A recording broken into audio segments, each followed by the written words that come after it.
Hello and welcome to this episode of Ranting with Wolverine. And on today's episode we have a couple of topics to talk about, mainly stuff in dealing with Battlefield, because for right now that's mainly I'm one playing, because the Call of Duty games in the past time, or at least the 2 years, Advanced Warfare goes kind of shit. There's online Call of Duty's currently on the next gen console, which is what all I have other than a computer, but that's a shitty computer. I have, I think, Black Ops 2 on that. But again, like I said, it's a shitty computer, even at low res, like all the settings set to low. Even on there, I can't play because I have that shitty of a computer. But that's another topic of something else to rant on about. And today's topic, I'd like to first talk about Battlefield Hardline's lag. And if you think there's no lag at all at Battlefield Hardline, you're an idiot. Because at least on the Xbox One there is. I'm not sure about PC or on PS4, or if there's any current gen, or I guess I'm not sure who calls what it anymore, because you have some people who consider current gen the 360 and the PS3, and next gen's the one and the PS4. Some call the PS4 and the one the current gen, and last gen to 360 and PS3. So whatever, I don't know if there's any of the PS3 or 360 that have hardline. Like I said, all I have is a 1 and a PC that's shit, so the only thing I really play on is the 1. There's a few games I play on the PC, but they're just like low, small kind of games. I mean, the highest like resolution action-packed game I play is probably CSGO. But I'm getting off topic, way off topic right there. But yeah, Battlefield Hardline's lag on the Xbox One. Like some aspects of lag where it's like you're running and you're running in place, or you're running and you pull back, even though you're still running forward. And that happens more often than it should. Seriously. And I'm playing on these main developers servers, or it's the producer servers. I don't know whose servers they are, but I'm playing on the main servers. I'm not playing on any rented servers. Now, on the aspects of how they can fix this, I don't know. Like I said, I'm just a gamer. I'm not a genius on programming or any of that aspects of what you can do better. Because sometimes it's not fully the game server's faults, because yes and no, because they could play around like a bunch of people from all around the world in one server game, and it can fuck with the internet aspects of it all, cause lag. Yeah, but then again, it all has to do, I guess, sometimes with the like if you're just searching for a game, you don't even go to the section where you have the section where you either do a quick join on a game type, or you just look for servers. Now that's one thing I think they're gonna try and do with Battlefront, the Star Wars game. Kind of fix it. It kind of helps prevent kind of a horrible lag spike or whatever. Just shitty internet fucking with good internet or something.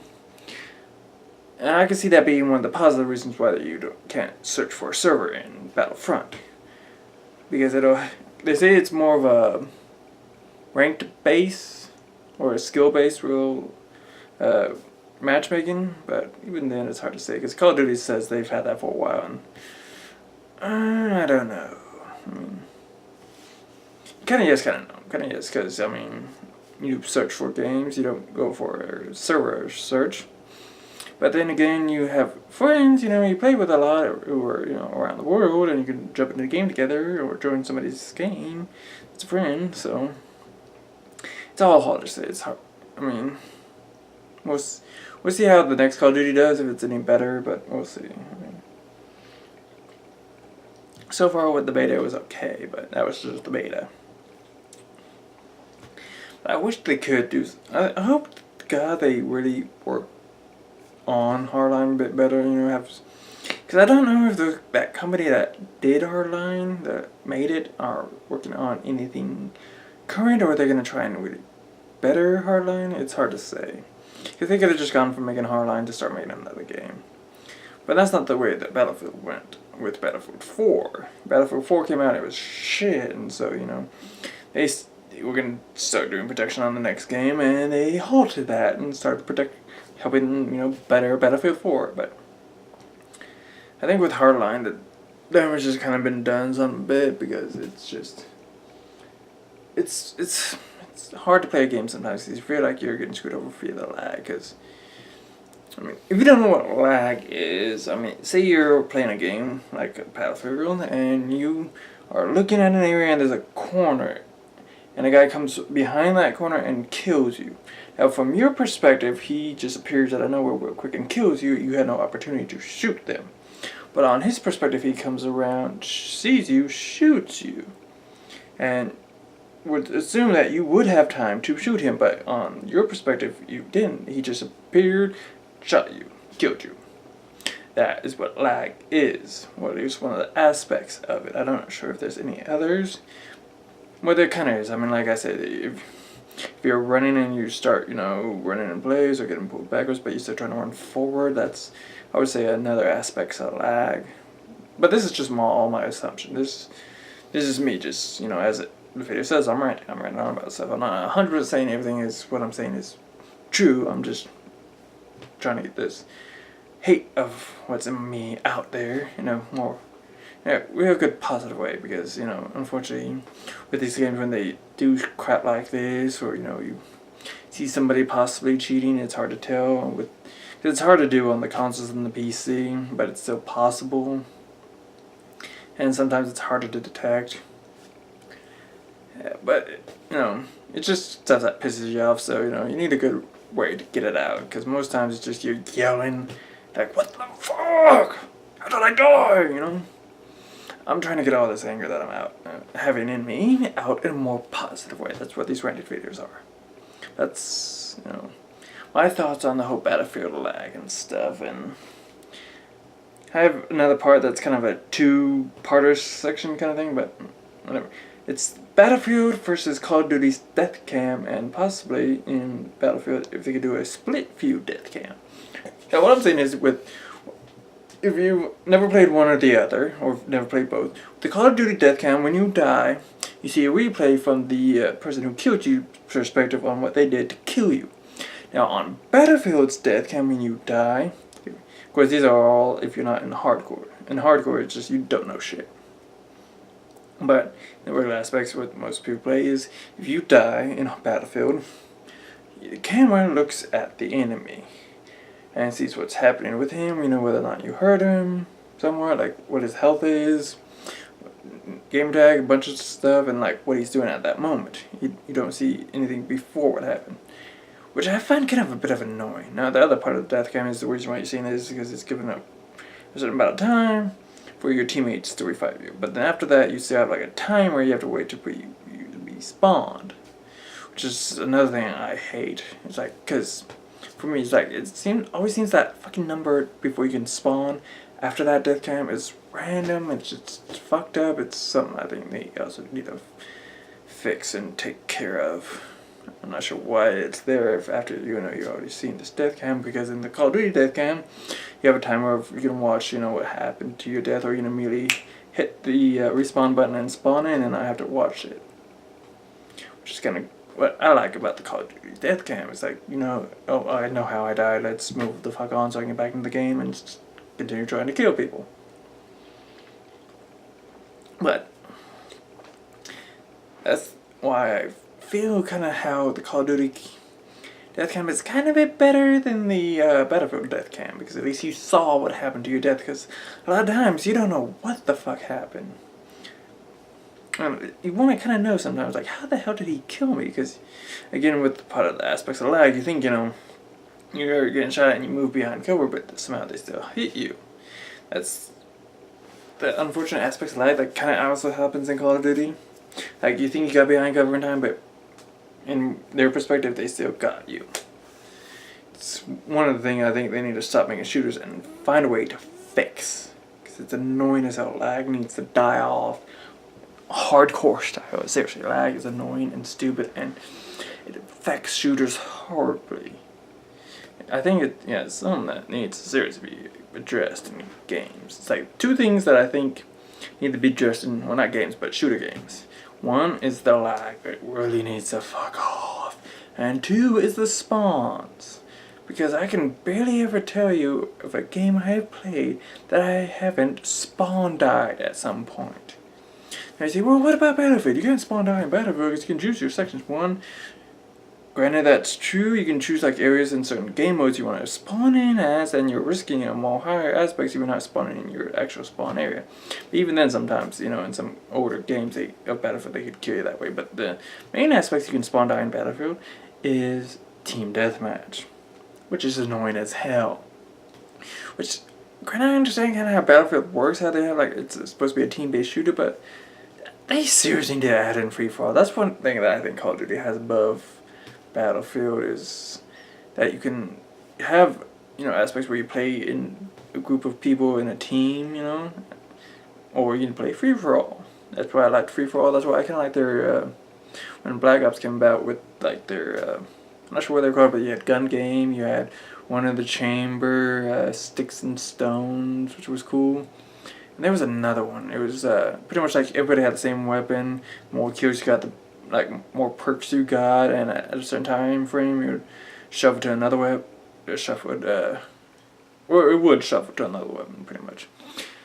And I thought that it was cool. I'm surprised you haven't seen more of those in later games. But I mean, the unfortunate aspect is at least one of those is 9 times out of 10 they camped, and that was in One in the Chamber. I would ever found games where I didn't find at least a camper in One in the Chamber, and I think that's the reason why I guess that one went away. And Gun Game has been popular around for a while, but I think there's they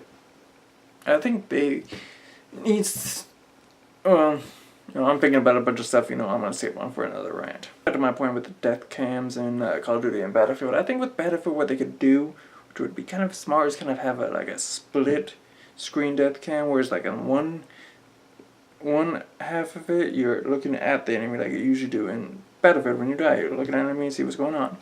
On the other side, you see what happened. Now, granted, like I said, I'm not a programmer, I don't know if that's possible. Or if you possibly, have a choice. Which one would you rather have? See what's happening after your death, or see what happened before your death, and how you died? That might be... that would be smart, have a choice between which camera you want. Get on that, seriously. People with Battlefield, get on that. But that's my thoughts on that part. And the next thing here I'd like to answer on about is Battlefield's radar. Now, one thing that I've talked about before on how games like shooter games that I hate with having teammates is fuckers don't know how to check their fucking radar. And that sometimes usually gets my ass killed because the teammates should have been checking their radar and seeing that there was an enemy coming up behind them. I saw him and possibly could have gotten the kill. I don't know. That's another thing. But the whole radar system, I feel it's kind of broken. They've had it for a while. It's okay, but I think there needs to be some form of an alert to let you know if you popped up on the enemy's radar. Now, in the game like in Call of Duty, where you have if they have a radar or whatever, something that goes up in the, what is those things damn called? I can't remember, but it's pretty much a UAV. There it is. Sorry. If there's a UAV in Call of Duty, it lets you know, enemy has called in a UAV. So your ass is on the radar with your teammates.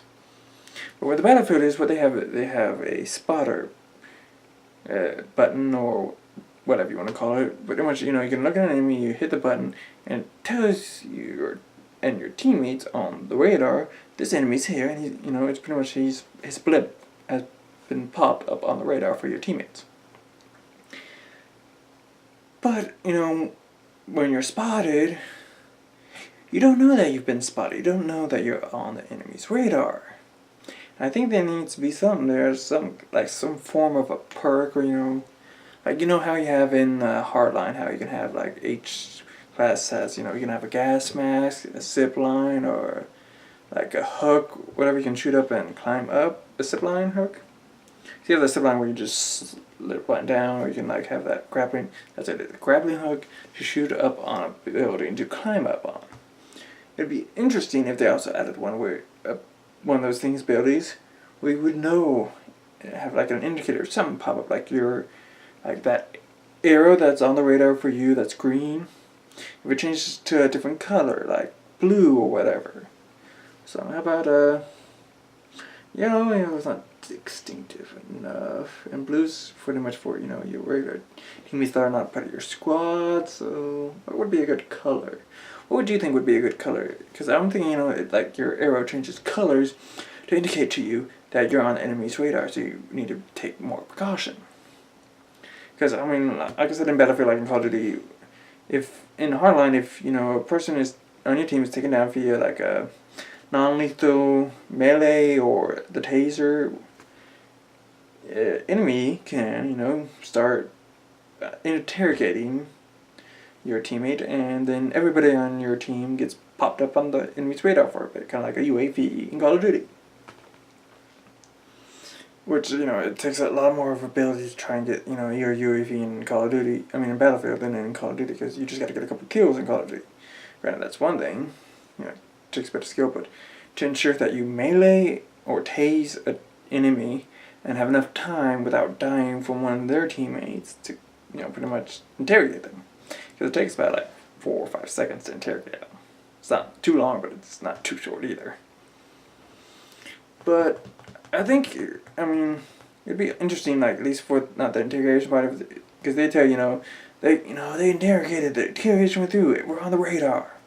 But if you get spotted from like an enemy, you should like have your triangle change a different color.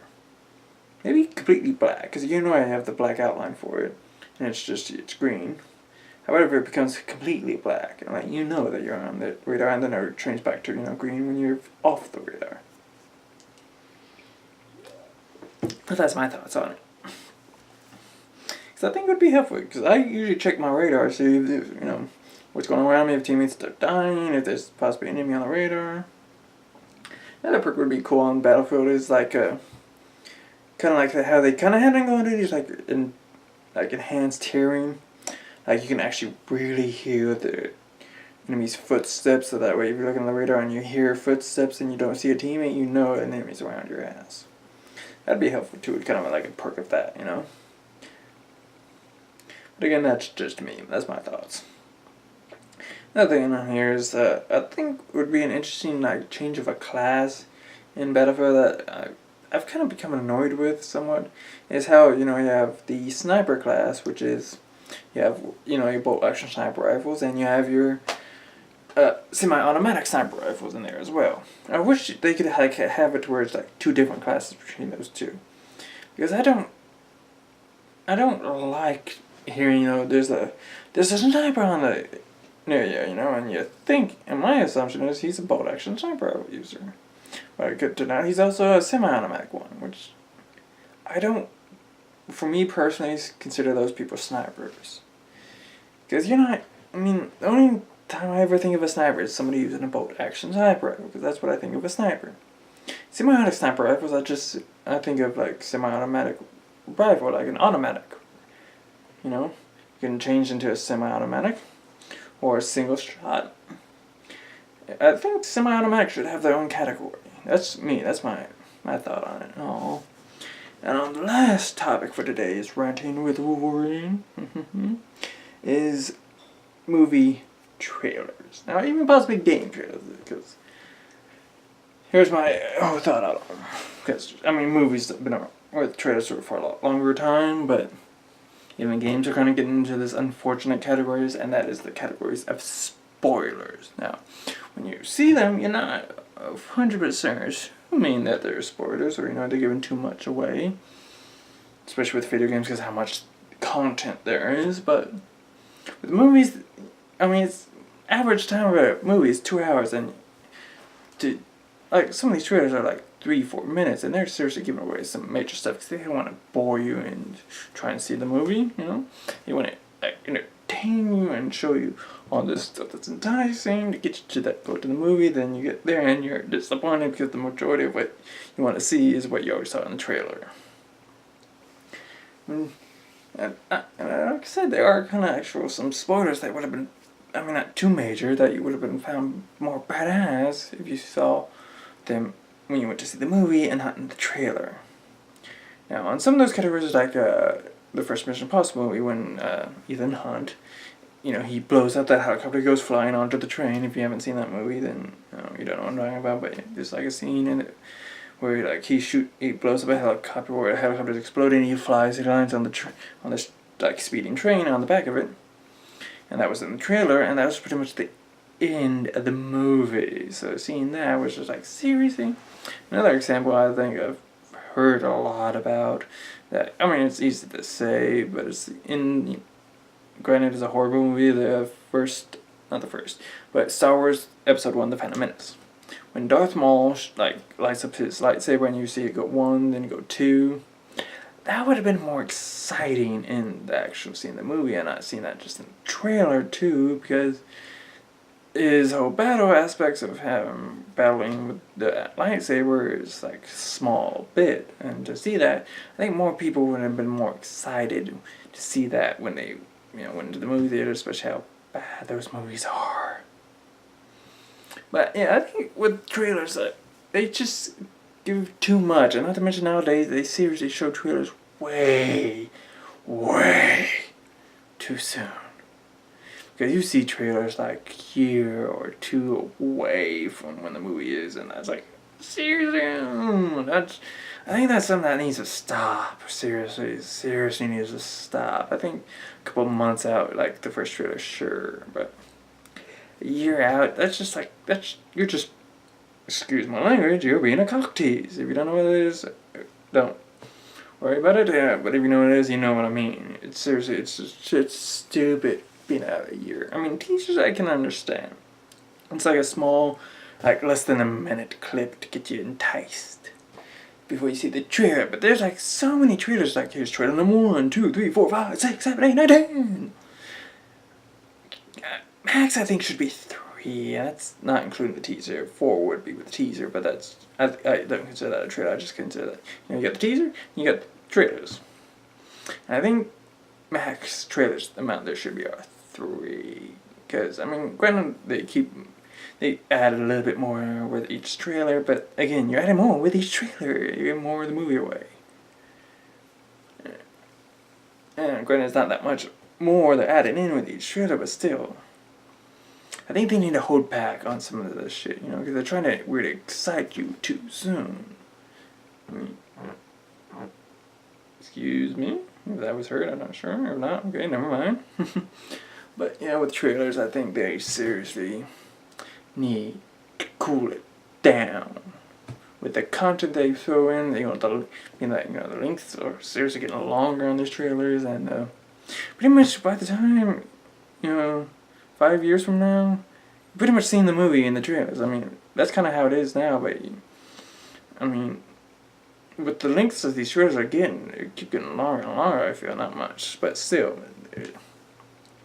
Because, especially with each movie having like 7 trailers before the movie comes out. Pretty much I've already seen the fucking movie. But that's all for today. I thank you for watching. And please, give this video a like if you enjoyed what you did. Share it, get people to, if you think, somebody that might enjoy this, show them. And I hope you have a day as awesome as you. Peace.